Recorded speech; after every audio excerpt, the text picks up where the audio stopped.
The biggest reason people don't put surround sound systems in their home is because they have to deal with the wires. Some of these wireless surround systems that come out don't really work because at some point a wire is still involved. You got to plug the thing into the wall, even if the signal goes wirelessly. But the Philips Fidelio Soundbar is different. It's the first system that doesn't require any wires for the surround speakers at all. So the first thing I like about this is that it's a really clean design. You've got one button, nothing else, a few LEDs up front, but overall it's just a really clean, sleek looking soundbar. Let's take a look at the back. And Philips was smart here. They labeled all the inputs so that you can just look down on top of it and see what you've got. We've got 2 HDMI inputs and 1 out that you can run to your TV. There's an optical digital input connection and then a coaxial digital input, and then a good old stereo analog input if you want to plug in your iPod or some other analog device. If you don't want to go the wired route, this soundbar does offer Bluetooth, so you can just stream music directly to it from your mobile device. Let's flip it back over though and look at what's really cool about the soundbar.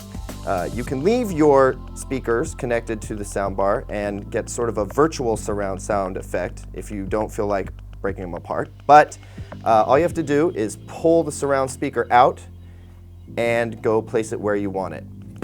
You can wall mount this guy if you want to, or just set it on a table. But what's important here is that there's a 20-hour rechargeable battery inside, which is more than enough for a couple of movies. And when you're done watching your movie, you want to clean up, just slip it on back in there. It's magnetic, so it just sort of sucks in and starts recharging the batteries inside the surround speakers.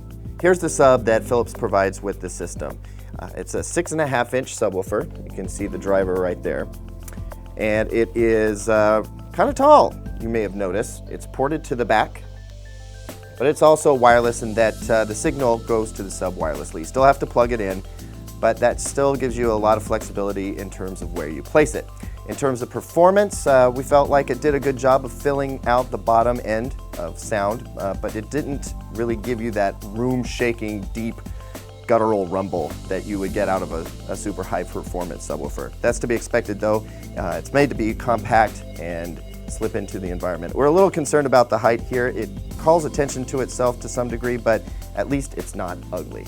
In terms of overall sound quality, we definitely preferred this system for movies over music.